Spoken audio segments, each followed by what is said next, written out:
Okay, so I guess this might be called a story time. I don't know if I'm doing it right, but basically, just to let y'all know what happened. My daddy was black, my mom's Korean. My daddy was in the military, got stationed in Korea, met my mama, married her, her family cut her off, and he got stationed back in the States. They got pregnant with me. She had me. He got stationed back in Korea. So we all went. And when it was time for him to come back to the States, or us to come back to the States, he told her that he was going to bring me and get me settled in. And in 2 weeks, he would send her a plane ticket. And he never sent her the plane ticket. And when he left with me, he ended up taking a passport so she couldn't come back. So, of course, when I was younger, I used to ask my daddy why everybody else had a mom. Hi lovelies, welcome back to my channel. Thank you so much for watching, and if you are new, please go ahead and subscribe. Don't forget to hit the notification bell so you don't miss out on any of my viral uploads. Guys, today I've brought you a very interesting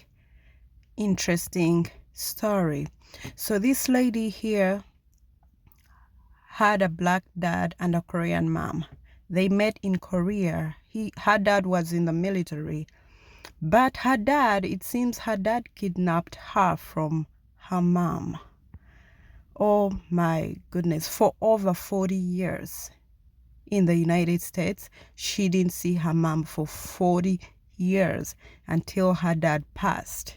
And then she started to look for her mom. Oh my goodness. I'm not going to give my thoughts right now. We're going to watch the video. Then I'll come back and give you my thoughts and opinions about this conflicting story. And also, if you have any thoughts and opinions, don't forget to leave them down below in the comment section. Let's dive right in. Okay, so I guess this might be called a story time. I don't know if I'm doing it right, but basically, just to let y'all know what happened. My daddy was black, my mom's Korean. My daddy was in the military, got stationed in Korea, met my mama, married her, her family cut her off, and he got stationed back in the States. They got pregnant with me. She had me. He got stationed back in Korea. So we all went. And when it was time for him to come back to the States, or us to come back to the States, he told her that he was going to bring me and get me settled in. And in 2 weeks, he would send her a plane ticket. And he never sent her the plane ticket. And when he left with me, he ended up taking a passport so she couldn't come back.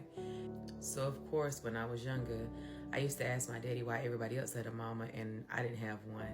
And he would say my mama didn't like it in the States, so she left us. And that's just what it's been my whole life. My daddy passed away about 3 years ago. And after he died, I found a copy of him and my mom's marriage license. And it had her name, her birthday, her parents' names, and their address. In May of 2024, I was supposed to go to Bali with my homegirl, but God was like, nah, you gotta reroute this trip and go to Korea, and you need to go now. So I listened and I changed the trip. I ended up going to Korea by myself in May of last year. It just so happened to be Mother's Day weekend. It was not planned like that at all. And I really went with no plan. I knew no Koreans. I spoke no Korean. I didn't know shit about what I was doing. I had no plan. One particular day, I was in this neighborhood and wandering around this little city, or big city. I pulled out my phone and I typed in how to find a parent in Korea, and the first thing came up was go to the police station. They told me that I had to take the information that I had to the Seoul police station. And so I got back on the train, went to Seoul. They were closed because it was Buddha's birthday. And so they told me I had to come back next morning, which I did. There was a man and a woman there. And I could tell the woman wanted to help me, but the man was kind of like, seemed like he was like second guessing it. So that's when, if you saw the video, she said, we can only help you if you're lost or adopted. And so I wasn't adopted, so I told her, well, I guess technically I'm lost. And she told me that in Korea, the Koreans have the option of registering their DNA every 10 years in the event somebody comes looking for them, and that people could do a DNA test. If there's a match, they would let the person know that somebody was looking for them. So I said, okay, well, cool. I'm willing to do that. I'm here. Might as well. And I said, where can I go to get that done? And they actually do it in the police station. So she was like, oh, you don't have to leave. She said, I will call somebody down. And this guy came to get me. He took me to this office. He knew just enough English for to show me how to fill out the consent form, and I did. He took the swab, and at the end, he told me that it would take 60 days for me to get the results. And I said, well, I'm not gonna be here 60 days. And he said, when do you leave? And I lied, and I said tomorrow. When I was in reality, I was supposed to leave like 3 days later. And so he said, oh, I'm sorry, it'll be 60 days. He said, now if she's deceased or she does not want to talk to you, then we will not contact you. But if she wants to talk to you, we'll contact you and we'll exchange the contact information at that point. So I said, okay, cool. So I talked to my cousin, and we decided to just dip out of Korea and spend the rest of my vacation time in the Philippines, in Cebu. We flew out at 8 o'clock that night, and that was like a 4-hour flight. When we landed in the Philippines, I turned my phone back on, and I was filling out the stuff for the immigration people. And it said, okay, well, check your email for a confirmation code. And when I went to check my email, that's when I saw the message from the Korean police department saying, hey, we found your mom. She wants to talk to you. Here's her phone number. I ended up calling her at like 1:30 in the morning, and we had our first conversation. It was a little emotional, and I told her I can come back on Sunday, and she said, okay. I called my job, and I told them that I wasn't going to be able to come back. I told them, I said, hey, I know you don't know why I came to Korea, but this is why.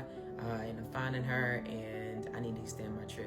And I understand if you need to fire me, it just is what it is. I have to figure that out when I get back, but I got to handle this while I'm here.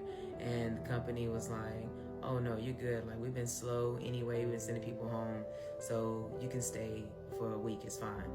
My cousin and I flew back on Sunday. She ended up meeting us at the train station. We went back to her house, and she basically explained how my daddy basically took me away and took her passport. And I know she wasn't lying, because to this day, she doesn't know how much information that I actually know. His sister actually told me the same thing, but didn't give as much details, but they had the same exact timeline. She never had more kids. He never had more kids, so here I am, the only child from that situation. She did tell me when I was there in May that she had brothers, but she said I couldn't meet them during that time. And I thought I couldn't meet them because they did not approve of my parents' marriage, and so therefore it might have trickled down to me some way, somehow. But the reality is, she actually held that secret for 40 years from her siblings, and we actually got to meet them back in December when I took the kids back to Korea. So they were very, very welcoming. Everybody was super nice to us. Like, it was just really a moment that I never thought that I would ever experience in my life. And so present day, we do still keep in contact. She talks to one of my kids every day, but now it's just more so of the language barrier that's the biggest issue. But I got my mama. So later this year, I'll be 42, and it's significant because this year will make exactly 40 years since my mama spent a birthday with me. And so I'm gonna go spend that time with her and keep making memories.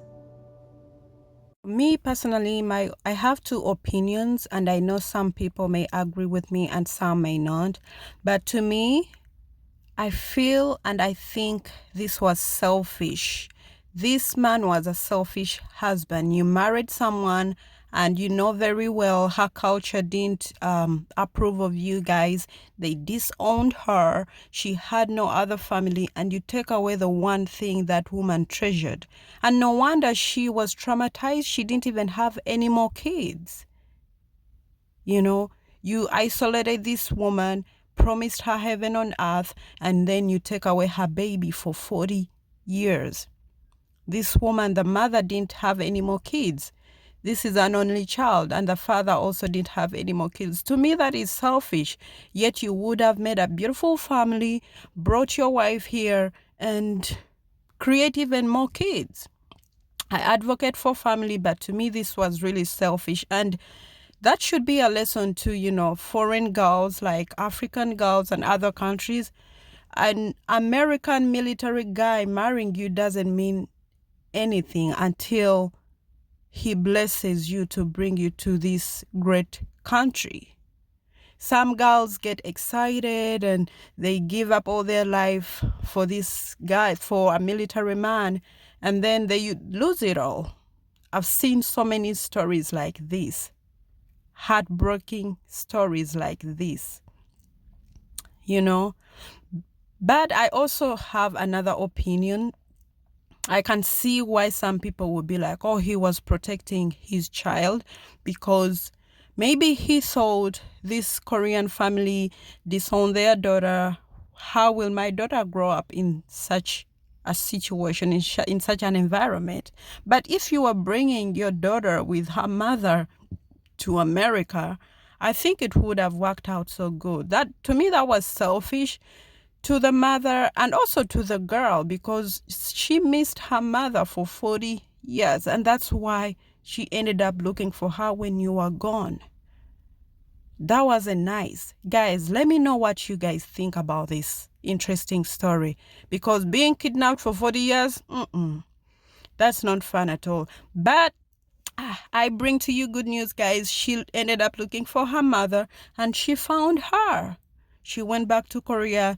They did a DNA test and her mother was so happy to have her back in her life at a very old age. Her mother is not that old. She doesn't look that old.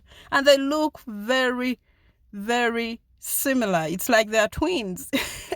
Can you imagine losing your blood for 40 years, missing out on all those steps, all those milestones in life? And she took her grandbabies, and it was a very happy moment. I'm going to leave you a clip after this so you can watch the union. They finally united. It was a beautiful moment. But this story, when I saw it, I was like, I have to share it with the world.